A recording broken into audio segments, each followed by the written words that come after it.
Bonjour à toutes et à tous donc sur la chaîne philosophique, une vidéo un petit peu improvisée et qui me vient comme ça donc tout en restant sur la philothérapie. Je voulais faire une vidéo donc sur qu'est-ce que la volonté.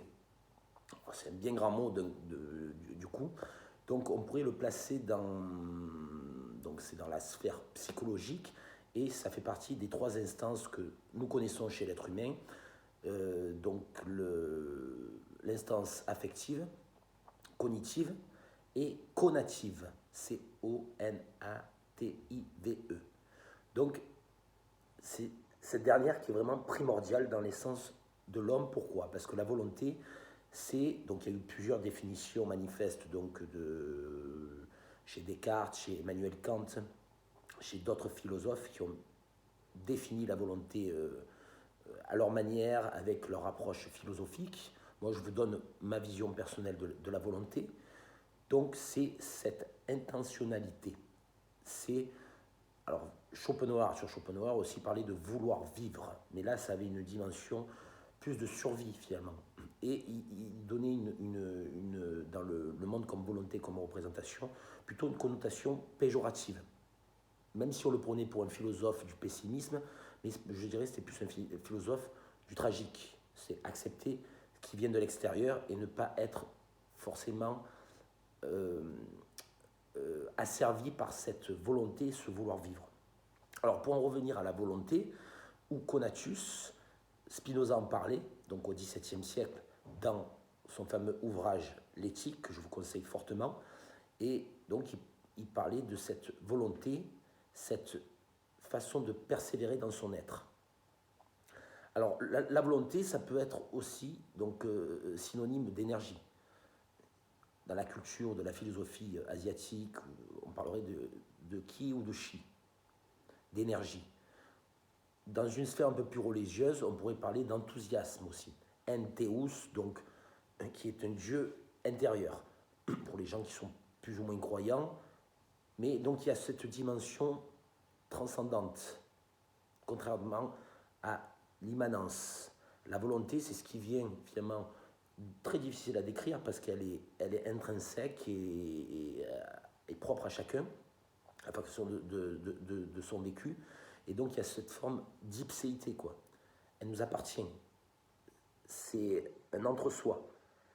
C'est un peu notre forum intérieur, notre fort intérieur. Donc si on n'a pas de volonté, nous ne faisons rien. Nous ne pouvons pas nous mouvoir et dans ce cas-là, bouger, entreprendre des choses d'un point de vue intellectuel, psychologique, parce que sur la deuxième partie, on va venir après ce qui fait la différence avec la volonté et l'acte, l'action qui est aussi très importante, parce que c'est bien d'avoir de la volonté, mais si on reste figé sur une volonté, on reste dans une frustration, parce qu'on est dans le non-acte. La volonté implique aussi l'acte, ou l'antélétie première chez Leibniz, ou l'antélétie chez Aristote. Donc entre le vouloir et le pouvoir. Et c'est là le pouvoir, pas le pouvoir de posséder, le pouvoir d'agir, de faire des choses. Là, je suis en train de faire une vidéo, donc j'ai eu la volonté de faire cette vidéo. C'est mon libre arbitre, pardon. Donc il y a cette capacité aussi et cette forme de liberté de choisir dans la volonté. Donc là, tout à l'heure, je me disais, je vais faire une vidéo sur la volonté, ça m'est venu comme ça, de manière un peu inconsciente, de par la période actuelle, les crises que nous vivons. Alors les crises, il faut vraiment remettre dans le contexte étymologique grec, ça veut dire un choix entre deux paradigmes. Donc on a une crise d'adolescence, il y a une crise économique bien sûr, il y a une crise sanitaire, il y a une crise idéologique, etc., etc. Mais la connotation, au départ, c'est un choix, c'est un changement. Donc ça fait toujours peur, un changement. Et la volonté revient justement à ce changement, parce que la volonté, elle va aussi évoluer en fonction des changements. On va s'adapter. L'être humain a toujours su s'adapter finalement. Donc, si on revient à la volonté, les antonymes, donc ce qui s'oppose, ça peut être l'abolie, l'apathie, la non-volonté, bien sûr. Après, il y a plein de synonymes. Mais il y a quand même une subtilité aussi. Et chez, par exemple, Aristote et chez d'autres philosophes, il intégrait dans quelque chose de vertueux. C'était une vertu. C'est une vertu. Pour moi, la volonté est une vertu et c'est la clé de voûte de l'action qui va venir, de ce qu'on va mettre en œuvre. Et on en a besoin dans ces temps un petit peu austères, voire très austères pour certains. Ça dépend comment les gens vivent les choses, d'où la notion de relativité. La volonté, elle nous est propre. Voilà. Après, à nous de l'apprivoiser et de la connaître, parce que c'est ce qui va nous faire agir. L'inverse, ça peut être la procrastination aussi intellectuelle, c'est-à-dire qu'on est dans une forme d'abolie psychologique.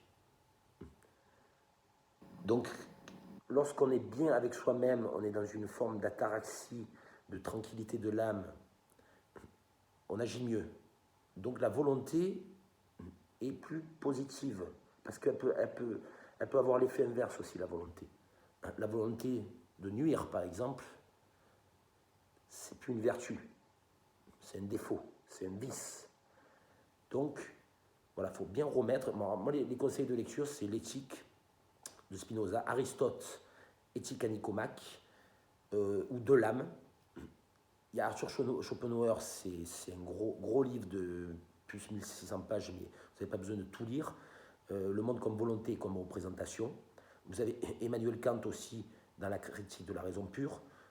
J'ai fait une vidéo il y a quelques temps sur Husserl, donc la phénoménologie selon Husserl, et il parle d'intentionnalité. Voilà. Donc, juste pour résumer, la volonté a ce rapport avec le lien de cause à effet ou le principe de raison suffisante.